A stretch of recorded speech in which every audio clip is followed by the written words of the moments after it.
Gracias, Vane, ahí por iniciar el video. No, Contarles un gracias, poco. gracias a vos por No, tenerme en cuenta. Siempre es un placer participar de los espacios donde vos estés. Te lo quería decir muchas nuevamente. gracias. Muchísimas gracias. Bueno, para quienes se van sumando, ya Ivane venía contándoles, este es un ciclo de charlas que llamamos diálogos necesarios. Estamos haciendo cada 15 días acá por revista editorial Sudestada. Hoy particularmente domingo, pero por lo general es siempre los sábados cada 15 días. Bueno, igual nos podemos ir moviendo, así que no nos vamos a poner tan estructuradas. Vamos Bien, ahí vamos muy tejiendo y bien. bueno, y viendo cómo se va dando, pero este es un espacio para que podamos poner las voces, todas las voces, nuestras voces, que son las voces que por lo general, ¿no? Siempre son calladas, acalladas, o bueno, como molestan a la hegemonía y a los poderes, intentan callarnos. Bueno, no pueden y siempre nos vamos organizando y nos vamos ahí tejiendo por todos lados para seguir gritando todas las impunidades que sabemos que suceden a diario. Así que gracias, Vane, nuevamente por estar acá. Y no nos queremos callar, no nos queremos acostumbrar a que nos silencien. Por No, eso siempre seguimos dando la batalla y la tendremos que seguir dando siempre. por supuesto. Y ahí vamos a empezar, voy a empezar desestructurada. Estamos desde la Dale, cuenta del espacio Luciano Arruga, ¿no? así es. Entonces, quizás para quienes se van sumando acá de este lado también a Sudestada, Vane, que nos cuentes. Podemos empezar, ya que hablamos del espacio Luciano Arruga, contanos del espacio Luciano Arruga, el por qué, cómo nace, y ahí vamos hablando. Y es una parte que por supuesto tiene que ver con el surgimiento de un espacio que nace desde el absoluto dolor, pero que tiene que ver con haber podido durante todo el proceso de organización y lucha resignificar ese dolor. El espacio fue un destacamento policial, hoy es un ex destacamento policial. Había sido inaugurado el destacamento en el año 2007 por un pedido de más seguridad. Hace mucho tiempo que nuestro país viene afrontando la problemática de inseguridad con una mirada muy discriminadora y criminalizante, sobre todo hacia los barrios empobrecidos y hacia les jóvenes que habitan esos territorios. Los vecinos de la zona con mucho temor debido a la problemática de la inseguridad empezaron a insistir en que debía instalarse un destacamento que controlara los barrios empobrecidos de Lomas del Mirador, específicamente barrio 12 de Octubre y barrio Santos Vega. Vos conocés la zona, Flor, así que sabés de lo que te estoy hablando. A raíz de estos pedidos, la Intendencia de Matanza, a cargo de quien hoy es nuevamente Intendente de la Matanza, Fernando Espinosa, decide inaugurar el destacamento de Lomas del Mirador en calle Indart 106. A partir de ese momento empiezan a sumarse las denuncias de jóvenes que eran hostigados por policías de este destacamento. Luciano empieza a recibir el hostigamiento y la violencia por parte de los efectivos policiales de este lugar.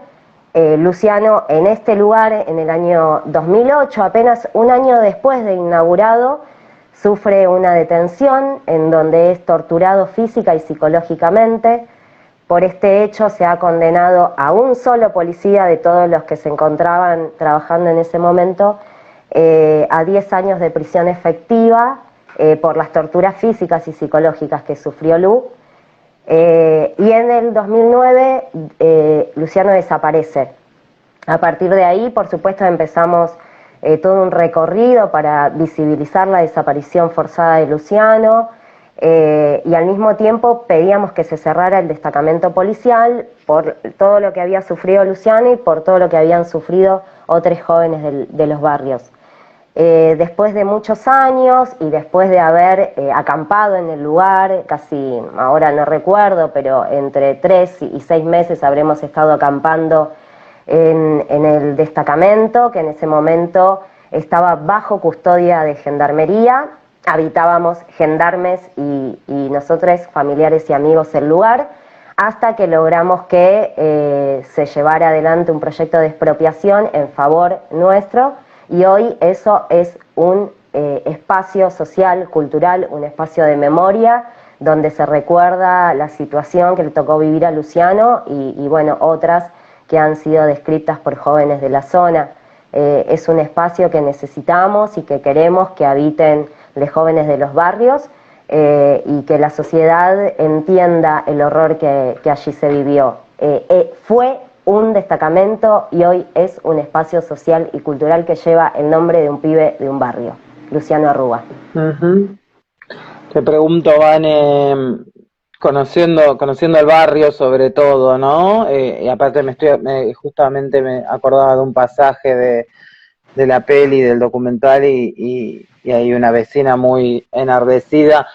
Me pregunto cómo sigue, cómo se han tomado los vecinos, o cómo siguen reaccionando o no a que el espacio exista, a que esté ahí el espacio Luciano Arruga, a las radios y a todo lo demás. ¿Qué tipo de relación o cómo ves la onda con los vecinos? De parte de los vecinos, que en su momento se pusieron muy intensos, picantes, molestos, discriminadores, criminalizantes, un nada. No se acercan al espacio, no dialogan con nosotros, salvo que haya que, no sé, hablar de algo muy trivial. Pero después sí, hay otros acercamientos por los años que se lleva de trabajo, de organización y de lucha.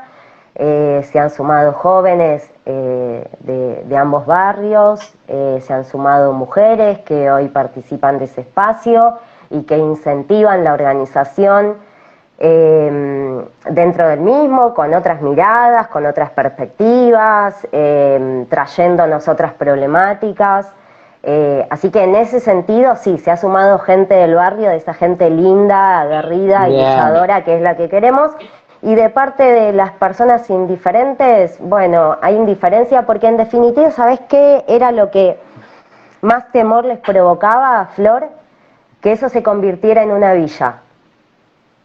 Era alguna de las cosas que decían en su momento, ¿no? Y vos en ese momento que describís la situación de esta señora gritando, lo que la señora gritaba es: esto es un barrio residencial, a los gritos. Sí, claro, tal cual.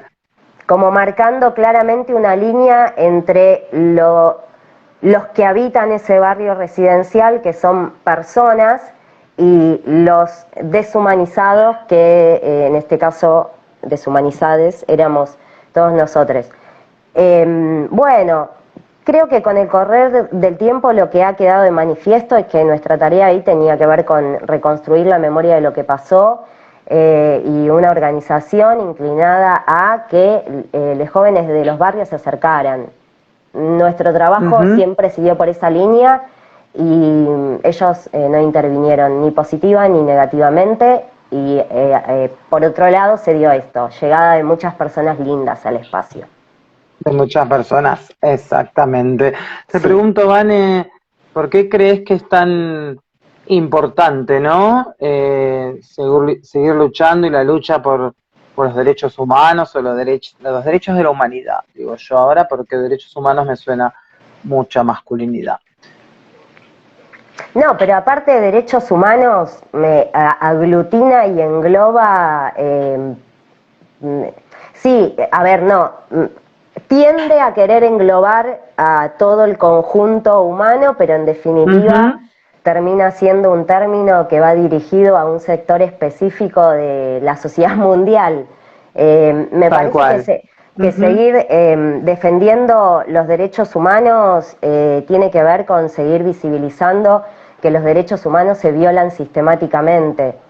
Y las personas que nos sensibilizamos ante esto, que nos horroriza en la situación que viven muchos de nuestros hermanos y hermanas y hermanes, necesitamos organizarnos, generar redes, abrazarnos, contenernos, pensar todo el tiempo también, analizar la situación y disputar en el campo de las ideas, disputar el poder, porque el poder no es algo malo, necesitamos disputarlo todo el tiempo para hacer valer nuestros derechos y los derechos de nuestros hermanos. Me parece también que en esa organización y lucha en defensa de los derechos humanos también nos vamos visibilizando desde diferentes colectivos, ¿no?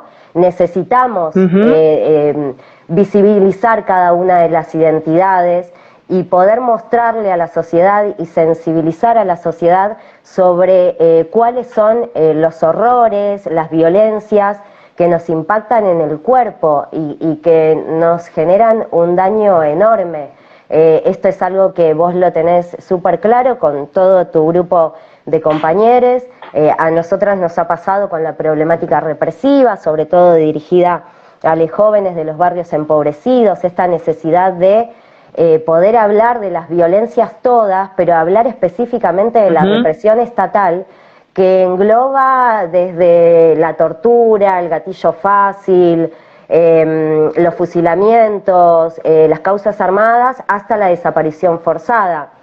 Y necesitamos decir es represión estatal y necesitamos decir es desaparición forzada, al tiempo que necesitamos aclarar que eso no es violencia institucional, como para seguir metiendo otro debate en el medio de visibilizar las violaciones sistemáticas a los derechos humanos. Desde familiares y amigos, Flor, te compartimos esta idea y se la compartimos a toda la gente que está y que se ha sumado. Para nosotros violencia institucional son las violencias que sufren los niños, niñas, niñas, adolescentes y jóvenes y que tienen que ver con la falta de educación, la falta de vivienda, la falta de un plato de comida que nutra, que fortifique el cuerpo, la mente. Y por otro lado, tener esa base de falta de derechos es lo que habilita y permite que se produzcan hechos o crímenes que violan otros derechos humanos y que tiene que ver con crímenes de los crímenes como los que describíamos bajo el título de represión estatal. Si no existe violencia institucional desde que UNE nace, no se puede sufrir represión estatal. ¿Por qué? Porque los que sufren la represión estatal son los sectores empobrecidos. La represión o las políticas represivas van dirigidas específicamente hacia los sectores empobrecidos y van de la mano de algo previo que tiene que ver con una mirada discriminante y criminalizante. No sé si lo dije bien al término, pero lo entendieron.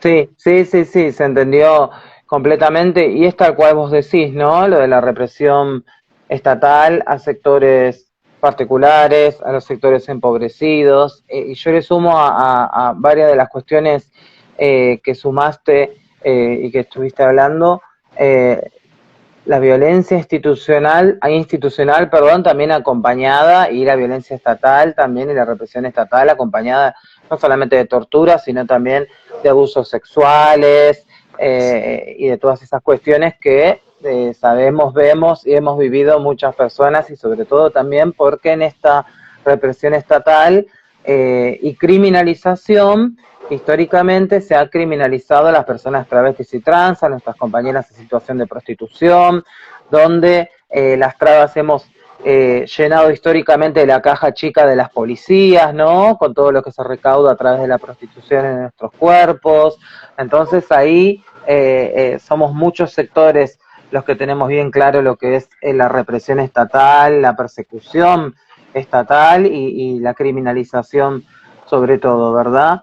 Te pregunto, Vane, y vos sabés que recién venía de San Justo y veía que yo nunca pierdo el poder de asombro, pero igual esto es algo reiterativo que veo, nuevamente todo recién empapeladito, venía acá por la ruta, 700 nuevos gendarmes en nuestro territorio, 1000 cámaras más de seguridad, ¿no? Yo tengo, obviamente, me hierve así me pongo loca cuando veo estos carteles.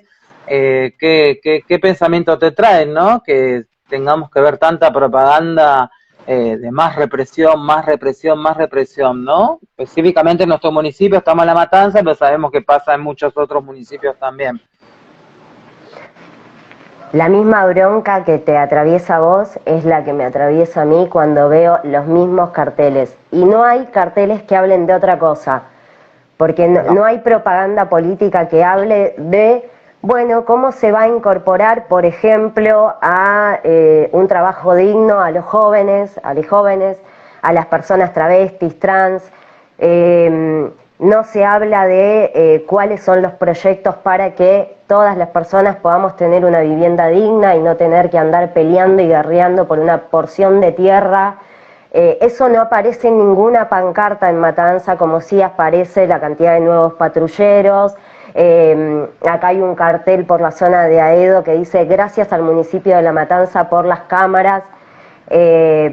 Bueno, esta es la política que venimos soportando y tolerando hace muchísimo tiempo.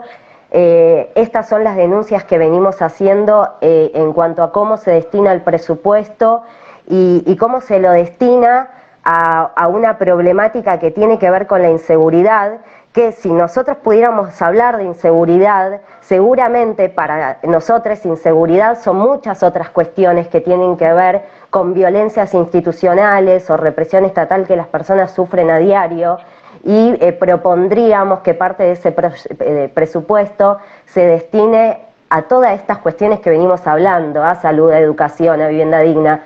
La realidad es que hace tiempo nos vienen metiendo o se nos cuela la agenda política o de un sector de la sociedad privilegiado que tiene esto, que tiene la posibilidad de llegada, de palabra, y que exige que la seguridad vaya de la mano de esto, de lo que acabamos de describir, de un sistema más represivo, de más mano dura, que controle, que discipline.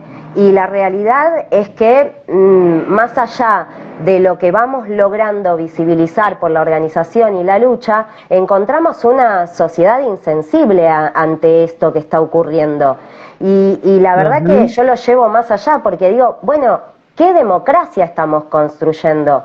Porque estamos naturalizando estos discursos represivos y se nos van colando día a día con pancartas que las vemos colgadas y las creemos tonterías, pero que hacen al día a día de una política que cada vez se planta con más fuerza y que no tiene que ver solamente con el discurso de la derecha, tiene que ver con el discurso de la derecha, de los gobiernos progresistas, que en la realidad siguen teniendo una mirada con relación a la seguridad inclinada al control y el disciplinamiento. Y la realidad es que tenemos que dar una batalla ahí, porque seguridad es otra, o generar otras políticas que tiendan a disminuir el dolor y el sufrimiento de la gente, porque gran parte de nuestra población, y me vuelvo otra vez a centrar en los niños, en los adolescentes y en los jóvenes, sufren a diario la falta de derechos y las violencias de todo tipo.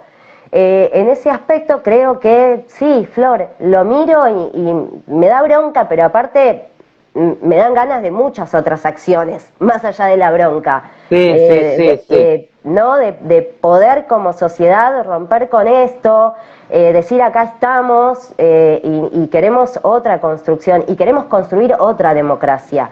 Creo que seguir por este camino va debilitando mucho esta democracia y la realidad es que le vamos abriendo la puerta a discursos cada vez más violentos y represivos. Tal cual, a discursos más violentos, más represivos, a la naturalización, ¿no?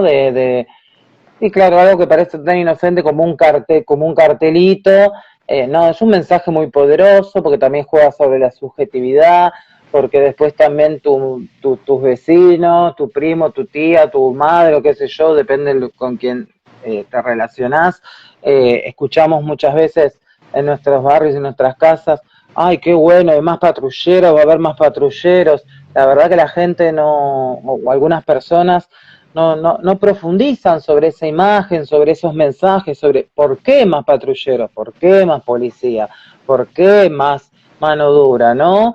¿Por qué pensás vos que la sociedad quizás de alguna manera no reacciona, ¿no? Ante estos discursos de más mano dura, más represión, ¿no? Esa pregunta, ¿por qué, qué pregunta, qué reflexión te trae? Perdón, quise decir.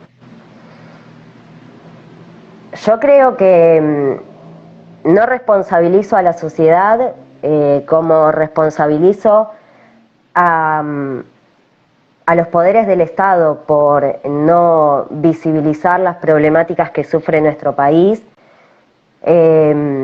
Responsabilizo a los poderes del Estado por acallar las voces que vendrían a visibilizar el sufrimiento y el dolor de gran parte de nuestro pueblo, y hay que sacarlo de Cava, y hay que sacarlo de Provincia de Buenos Aires, y hay que empezar a dar palabra a cada una de las personas que habitan el territorio argentino. Es intencional no dar esa palabra, no hacerla oír, no visibilizar la realidad que se sufre a diario. Y bueno, es también una propuesta política generar un gobierno participativo en donde la organización y la lucha sea parte de una construcción política y a su vez de una democracia. La realidad es que las decisiones se toman siempre vía los poderes que controlan y manejan nuestro país. Después, bueno, sí, hay cuestiones que a mí se me escapan y que son mucho más complejas. No sé, el Poder Judicial es una estructura inamovible de gente que se empeña y se consolida cada vez más generando impunidad. Pero la realidad es que no encontramos, desde mi punto de vista, por supuesto, gobiernos constitucionales que pateen el tablero y que tiendan a esto, ¿no? A generar una mínima posibilidad de organización, de lucha, pero a su vez que esa organización y esa lucha se pueda cristalizar y se puedan escuchar esas voces, y que eso se traduzca en proyectos que generen alternativas diferentes a las que hoy se generan, que para mí son respuestas políticas a la emergencia que se vive, para que todo no termine estallándose de la noche a la mañana. Pero en definitiva no son más que eso, respuestas ante la emergencia en un país que, por ejemplo, hoy tiene casi 40-50% de personas viviendo en la pobreza. Creo que muchas de las personas que decidimos construir una salida colectiva nos estamos dando esa batalla, estamos intentando romper siempre con el cerco que nos invisibiliza y nos silencia. Creo que vamos logrando abrir algunos oídos, algunos ojos.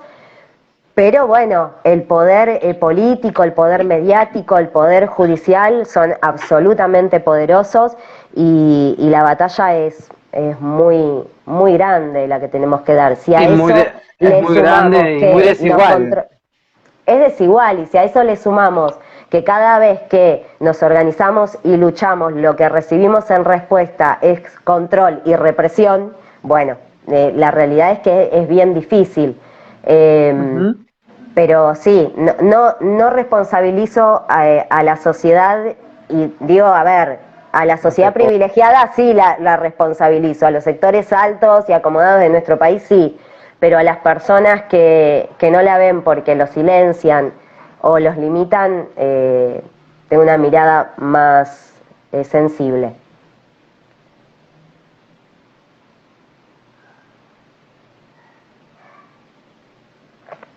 Creo que quedé yo sola, no sé si Flor me estás escuchando. No sé si estoy yo tampoco. Estoy. ¿Me están escuchando? Bueno, vamos a esperar que se reconecte Flor. Me parece que saturamos el vivo de Instagram de tanto hablar.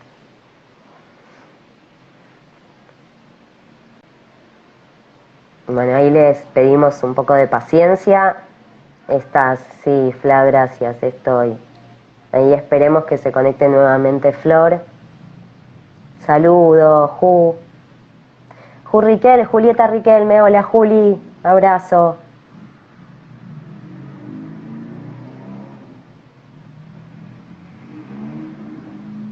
Les voy leyendo, me cuesta leer, pero voy leyendo.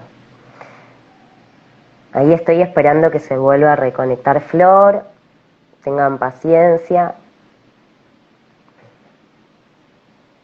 Sí, Romy, se le cortó a Flor, ahí estoy esperando que se reconecte. Por favor, reconectate, Flor.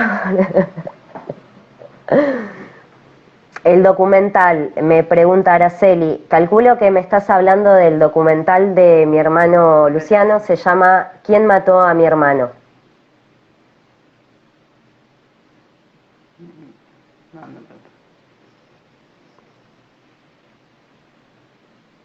Bueno, gracias por los mensajes. Paciencia, por favor, esperen que Flor ya se está reconectando. Sí, sí, en realidad sí, ella la tiene clara, estará intentando conectarse, ahí está. Listo. Ya vamos, Se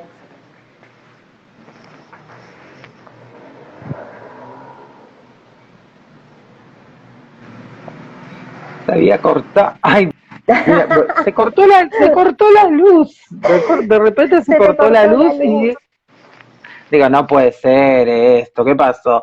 Algo Dije, está pasando. los vecinos, dije, alguno de mis vecinos me cortó el cable de la afuera, dije, ¿qué onda? Bueno, ay, Dios mío, ya está, bueno, volvimos. Acá la tengo, ay, Vane, te tengo ahí, al mando, muy bien. Fue un día difícil, pero tranqui, yo te estoy acá bancando la parada. Bien, genial. Quería preguntarte, porque estuve viendo estos días, que el señor ex gobernador de la provincia de Buenos Aires te tiene bloqueada en sus redes sociales, que nos comentes un poco sobre este bloqueo de Daniel Scioli, ¿verdad? Me encanta ese bloqueo, me encanta. Me encanta que me bloquee gente de mierda que aparte es el responsable político de la desaparición de mi hermano. Debería ser condenado en la causa que se encuentra federalizada, que ya lleva 12 años y que tiene una carátula de desaparición forzada. Debería ser condenado todos los ejecutores materiales de la desaparición forzada de Luciano y los responsables judiciales del proceso de impunidad que dio lugar a que muchas de las pruebas fundamentales se perdieran por el proceso de impunidad, y debería ser condenado Daniel Scioli, y a ver, debe ser condenado porque fue uno de los ejecutores y el que más enarboló la bandera de represión y de control hacia los barrios empobrecidos en momentos en que la inseguridad estaba muy presente en el cotidiano de la sociedad, sobre todo desde los medios de comunicación, pero él escuchando las voces de un sector bastante reducido de la sociedad e implementando sus políticas de control y disciplinamiento. Bueno, el destacamento de Lomas del Mirador y su inauguración tienen que ver con un proceso de políticas inclinadas a reprimir los cuerpos de los jóvenes de los barrios empobrecidos. La verdad que me tenga bloqueada me parece bien, porque soy una persona insistente, con mucha fuerza y capacidad para seguir denunciándolos. Yo a Scioli lo he escrachado públicamente en 3 oportunidades, lo he seguido en las redes sociales. Cuando no podés acceder a la justicia, el dolor es muy grande, Flor. Y para mí es como una tortura sistemática extendida en el tiempo, la injusticia y la impunidad. Y uno de los recursos que te queda es recordarles a través de todos los medios que son los responsables de esa pérdida, que es el crimen de los crímenes, porque la desaparición forzada es el crimen de los crímenes, y lo dice Norita y yo lo tomé como un lema y siempre lo repito. Lo seguiremos haciendo, lo seguiremos buscando, lo seguiremos responsabilizando por la desaparición de Luciano. Es una persona que tuve la posibilidad de verlo personalmente. Es desagradable y ojalá que en algún momento la sociedad pueda condenar, la sociedad entera pueda condenarlo. No solo por la situación que le tocó vivir a mi hermano, que fue por demás cruel, sino por todas las crueldades que provocaron sus políticas. Sí, muchísimas crueldades, ¿no? Venía pensando también estos días y venía leyendo en las redes sociales a Sergio Maldonado, también, ¿no? Interpelar ¿no? Como históricamente se viene interpelando a los estados, ¿no? A esos silencios que siempre son cómplices, ¿no? Con las causas que tienen que ver con las desapariciones forzadas, que tienen que ver con la represión estatal, ¿no? Cómo se van encubriendo entre unos y otros, y cómo todo va quedando, ¿no? En unas redes de impunidad de todos los poderes, ¿no? De los poderes judiciales, de los poderes legislativos, de los poderes políticos partidarios también, muchas y generalmente, ¿no? Siempre van tapando. Y después también como hay una utilización por parte de los sectores políticos, ¿no? Con muchas causas. Depende quién esté en ese momento gobernando, bueno, después nos vamos a ir tirando, ¿no? Agarrando a nuestros hermanos, compañeros, amigos, amigas, amigues, desaparecidos, desaparecidas. Bueno, a ver, este muerto es tuyo, de tu gestión, ¿no? Y los van utilizando siempre, ¿no? El otro día lo hablábamos con Sergio en la charla, cómo también van tomando causas específicas y particulares para ir tirándose mierda entre ellos, cuando en realidad son todos cómplices, o sea, son todos cómplices. El aparato estatal es cómplice. Sí, y justamente el caso de Luciano y el de Santiago marcan un cambio en la línea política, al tiempo que marcan cómo se movió la sensibilidad de la sociedad, hablando de la sociedad, y también marca los movimientos políticos en relación a cómo se toma la desaparición de esa persona. Cuando nosotras denunciamos la desaparición de Luciano, la visibilización de la causa de Lu por ser un pibe de un barrio empobrecido, con las características de Lu, costó muchísimo sensibilizar a la sociedad. Por supuesto que nunca apareció en el discurso hasta que familiares y amigos pudo empezar primero a internalizar que eso había pasado, a ponerlo en palabras y después que la sociedad también lo asuma como tal, pero nunca desde el sector político se llegó a hablar de desaparición forzada. Cuando aparece el caso de Santiago y la sociedad toma nota de que se estaba sufriendo una nueva desaparición forzada, de la mano de que hubo un acompañamiento político, no había ninguna duda, Flor, eso era una desaparición forzada. Y fue muy grande el movimiento social y político denunciando ese hecho como desaparición forzada y denunciando las responsabilidades materiales, políticas y judiciales. Para nosotros, como familiares y amigos, era genial lo que estaba pasando. A ver, era horrible la situación que le estaba pasando a la familia de Santiago. Era muy bueno lo que estaba pasando socialmente, porque había un gran movimiento acompañando a la familia y había una decisión de poner en palabras que eso era una desaparición forzada y que los responsables eran Macri, que los responsables era Bullrich, entre muchos otros, pero se pudo poner sobre la mesa que no se trataba solamente de los autores materiales, que había autores necesariamente parte de esa desaparición forzada y que tenían que ver con los poderes políticos y judiciales. Sentíamos desde familiares y amigos que había un avance por lo menos para poner en palabras la problemática y que quizás con mucho empuje y fuerza de la sociedad se podía llegar a una condena en el marco de una desaparición forzada, entendiendo la historia de nuestro país, el genocidio que nos tocó y que todavía nos sigue atravesando, y la potencia que tiene desaparición forzada, porque se nos hiela la sangre cuando solo la mencionamos como palabra, poder volverla a poner en palabras en democracia cuando en otros casos anteriores esto no se estaba logrando, era un avance muy grande.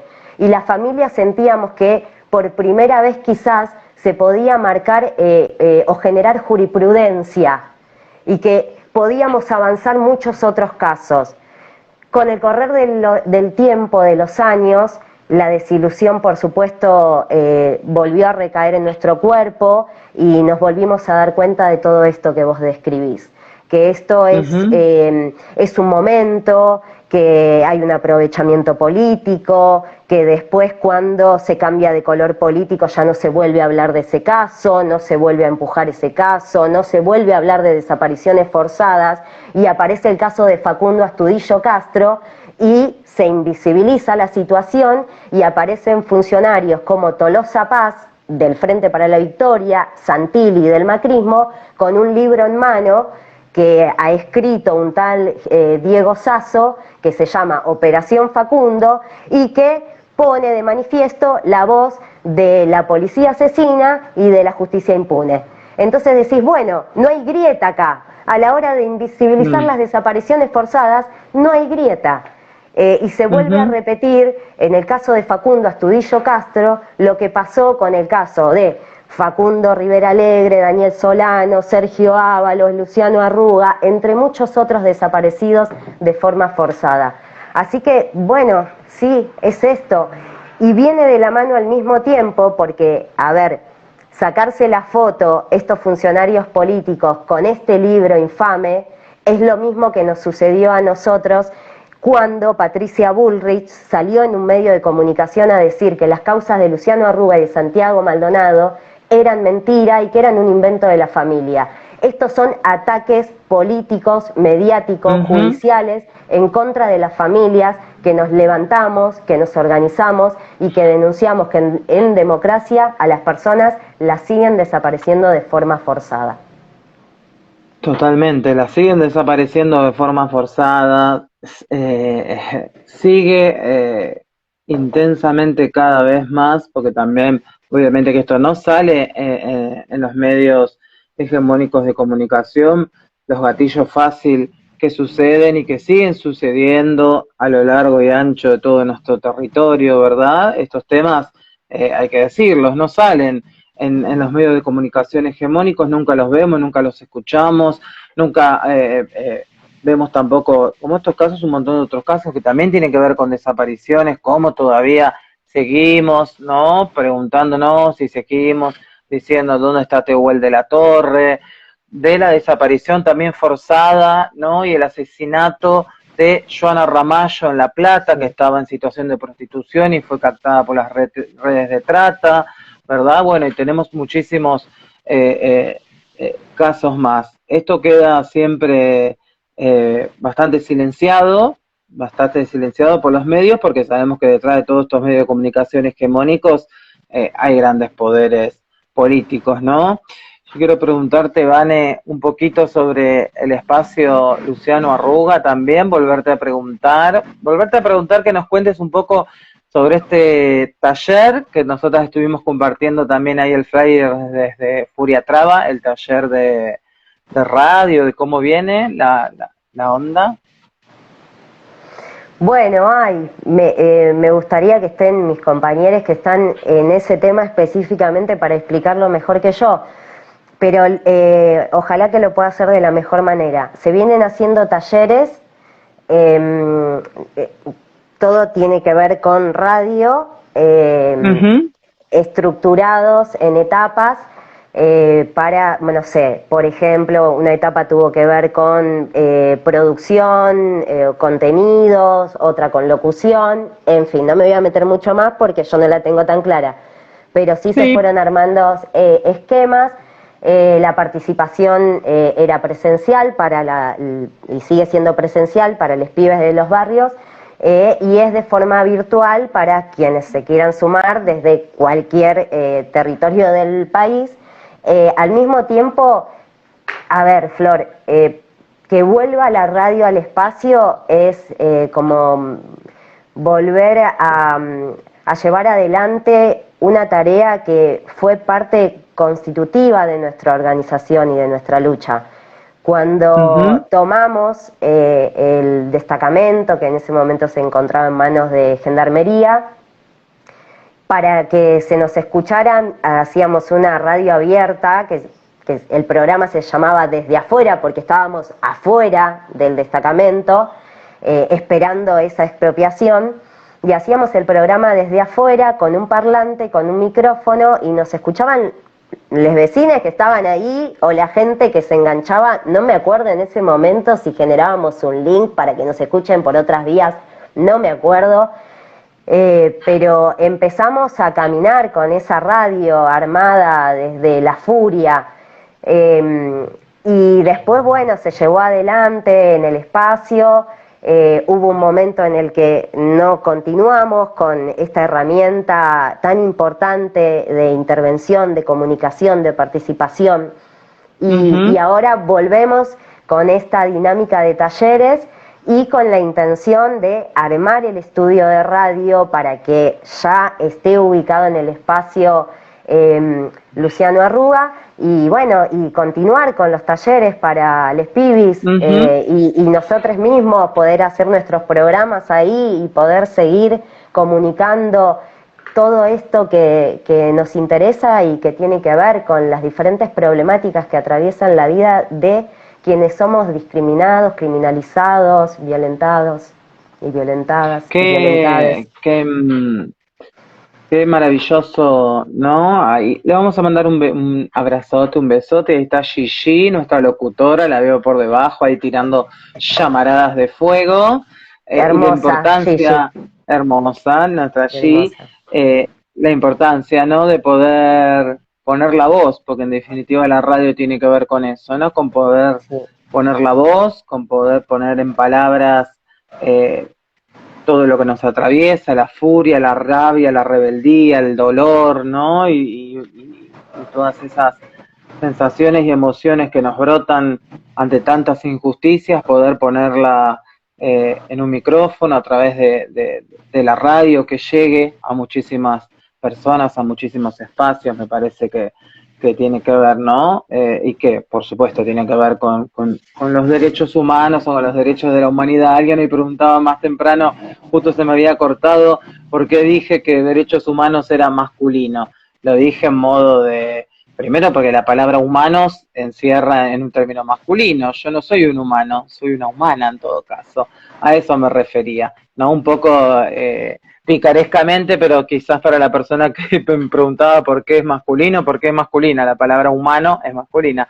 Sí, es masculino porque el mundo está atravesado por el patriarcalismo, y porque cuando se habla de derechos humanos se habla en términos universales, y la realidad es que vivimos en sociedades antagónicas en donde hay gente que tiene mucho y hay otros que no tienen nada, y es necesario en ese aspecto poder visibilizarse esto, somos estos, hacemos esto, sufrimos esto, porque cuando hablamos de derechos humanos, eso abarcativo no identifica los sufrimientos de determinados colectivos, y ahí es donde hay que generar identidades, sí, hay que generarlas. Sí, hay que generarlas, y nosotras hoy hablábamos ayer con algunas compañeras estábamos hablando de derechos humanos, derechos de la humanidad, como querramos decirle, pero también nosotros hacemos una diferenciación entre lo que son derechos humanos cis heterosexuales, porque también esos derechos humanos están pensados primero para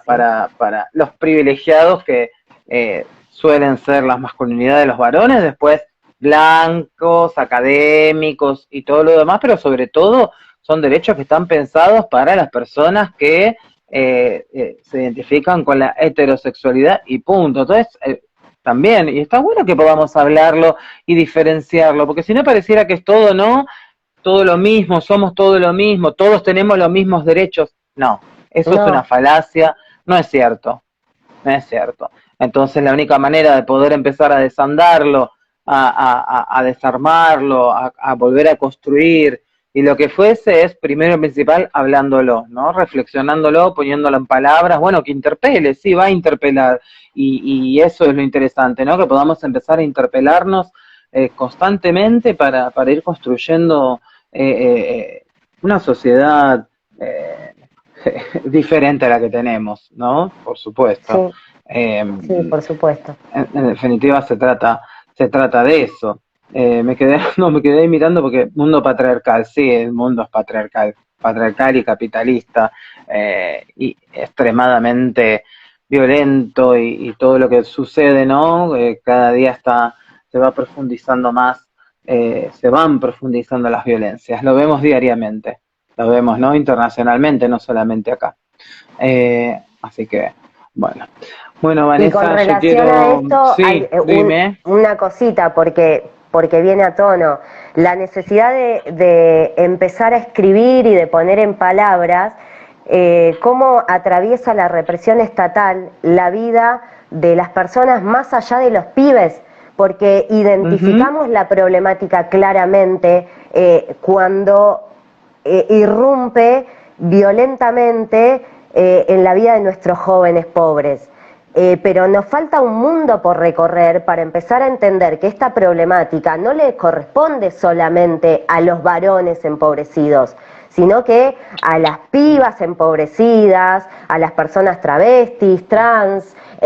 Por eso es necesario identificar, por eso es necesario generar identidades, no es un capricho. Nos gustaría vivir en un mundo en donde los derechos humanos sean contemplados para todas las personas por igual y que solamente por ser seres humanos nos respetemos y nos valoremos, pero eso no ocurre. Y en nombre de los derechos humanos se invisibilizan las realidades de muchas poblaciones, colectivos, minorías, y ahí es donde existe esta necesidad de decir, hey, acá estamos, existimos, y estamos atravesadas por todas estas violencias, y la represión estatal también atraviesa la vida de las pibas, de las travestis, de las personas trans. Bueno, hay que empezar a ponerlo en palabra todo esto. Tenemos que empezar a quemarnos las pestañas, tenemos que empezar a escribir, tenemos que disputar el mundo de las ideas, tenemos que hacerlo.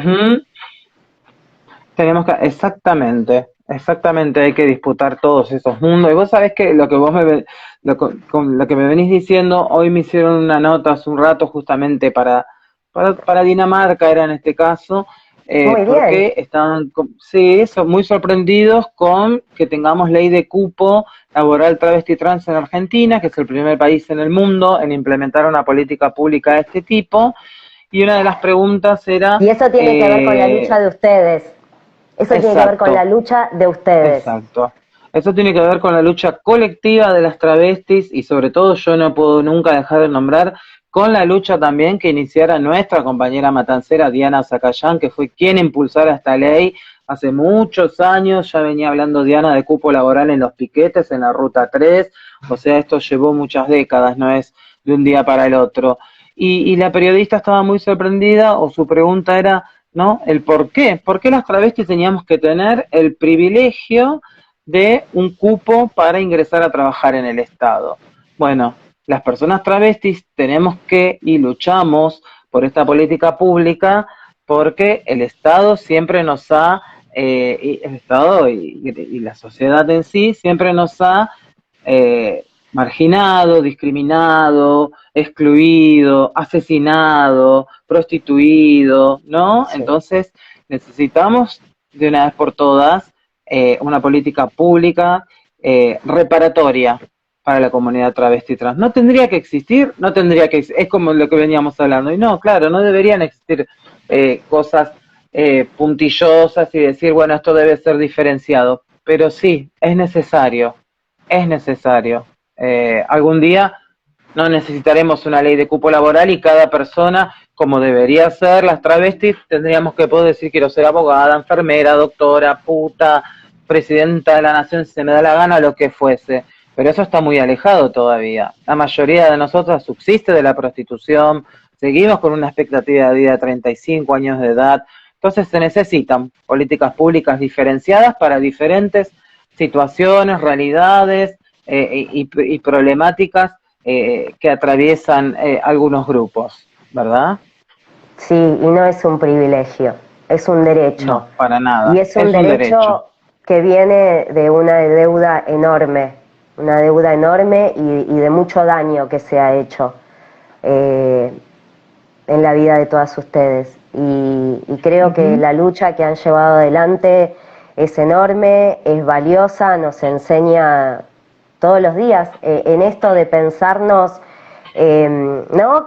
Cada una con los privilegios que tenemos, bueno, ustedes vienen a interpelarnos, a ubicarnos todo el tiempo en el lugar en el que estamos socialmente, y aún a pesar de quizás haber sufrido violencias y estar ubicadas en un sector de la sociedad que tenemos por encima a un montón de otras privilegiadas, seguimos teniendo privilegios con relación a muchas otras mujeres y diversidades. Y en este sentido, bueno, agradecer la lucha que llevan adelante y agradecer que nos sigan interpelando fuertemente y que nos obliguen y nos ayuden a deconstruirnos también.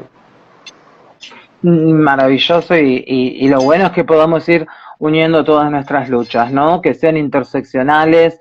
Yo siempre digo lo mismo y muchas veces ha caído esto medio pesado en muchos espacios que he participado, pero lo digo de corazón y sobre todo aspirando a que realmente esto sea cierto. Y siempre lo digo, como las travestis hemos levantado muchas de nosotras las banderas de Luciana Arruga, de Mariano Ferreira, de un montón de compañeros y compañeras, queremos que también los movimientos sociales, los movimientos políticos levanten las banderas de las trabas, sí. Que cuando asesinan a una traba nos acompañen, que estén, ¿no? Que la lucha debe ser colectiva. Me parece que a eso apuesto y lo digo en ese sentido y agradezco siempre mucho también poder ir cruzándome en la vida con personas maravillosas, luchadoras, y que nos van uniendo, ¿no? Los dolores por lo general y todas las cuestiones que atravesamos por múltiples violencias, pero por algo nos une y bueno, y acá estamos, ¿no? Haciendo el aguante y esperando también, bueno, tener un lugarcito por ahí quizás en la radio, viste que hay muchas trabas que somos radialistas, sí. Matanceras, así que sí. Estamos ahí expectantes a ver qué pasa con el espacio Luciano Arruga. Ay, qué placer, sí, sí, sí, que se concrete, por favor, sí. Se va a concretar, sí, sí, por supuesto, cuentan con nosotras, así que volveremos a la radio, así que bueno, sí. Vane, quiero agradecerte muchísimo, vamos por eso y por mucho más, y nos estamos viendo pronto, y no te olvides, esto era Entre Bambalinas, tienes que guardar el video. Lo voy a hacer. Bueno, Vane, te mando un abrazo enorme. Flor, me encantó haber estado en este intercambio, en esta compartida con vos. Te quiero, te admiro, te respeto, te sigo, te escucho, te leo. Gracias, igualmente, Vane, un abrazote. Gracias a todos, todas y todos quienes están ahí. Chau.